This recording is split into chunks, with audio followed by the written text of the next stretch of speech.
جاء رجل قبل 18 سنة يسأل الشيخ الطنطاوي عليه رحمة الله، فالشيخ كان يتكلم عن اليوم الآخر ويتكلم عن الإيمان بالله واليوم الآخر والجنة والنار. فقام رجل قال: يا شيخ أسألك سؤال. فقال الشيخ: اسأل يا ابني. فقال: يا شيخ أنا والله بس ما تزعل مني. قال الشيخ: والله ما أزعل منك، اسأل. قال الشيخ: أكيد؟ قال: والله ما أزعل منك، اسأل.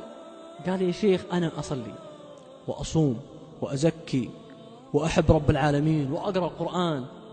قل: لكن يا شيخ يعني سامحني بسأل السؤال هذا، لكن إذا جيت تفكر في كلامك وكلام الله سبحانه وتعالى أن الإنسان يكون جالس في الجنة وعلى الأرائك وتجري من تحتها الأنهار، ثم ينظر في ثمرة يتمناها وجنى الجنتين دان، تجي عنده ويقطفها والأبواب مفتحة والملائكة تجي، يقول: يا شيخ والله هذا الكلام عجز يدخل في عقلي، ما دخل في مخي.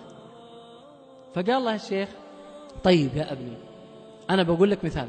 الآن تخيل معي 2 أولاد توائم في رحم الأم، ظلام ولا نور يا جماعة؟ ظلام. ها؟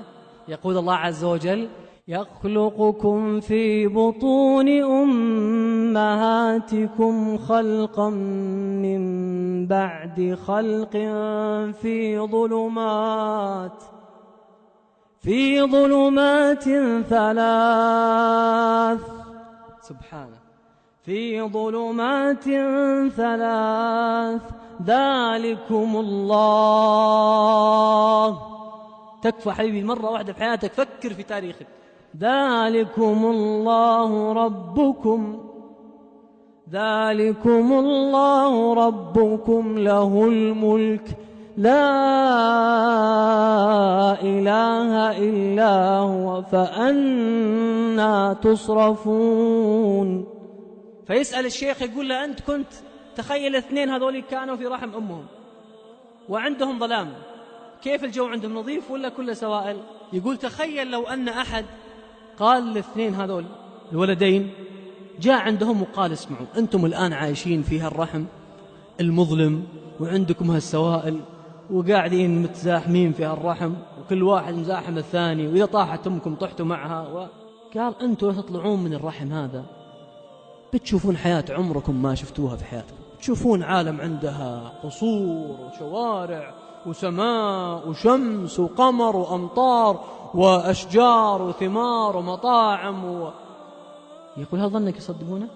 يقولون: مستحيل، ما في أحسن من حياتنا هذه، احنا عندنا الحمد لله جو دافي والأكل جاينا مع الحبل السري وموفر لنا كل شيء.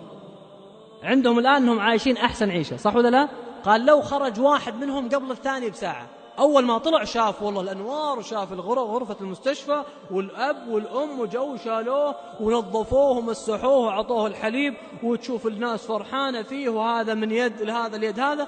يقول: الآن هذا اللي برا يتأسف على حياته اللي كانت جوا، واللي جوا يصيح يقول: مسكين طلع من هالدنيا وما طلع من هالنعيم اللي فيه والأكل وهالجو الزين، واللي برا يقول: يا ليت قومي يعلمون.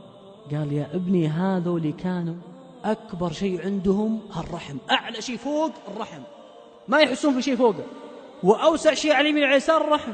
يوم طلعوا للدنيا شافوا إن فيه فوق غشاء الرحم حياة أخرى، وإحنا فوقنا السماء وما ندري وش فوق السماء.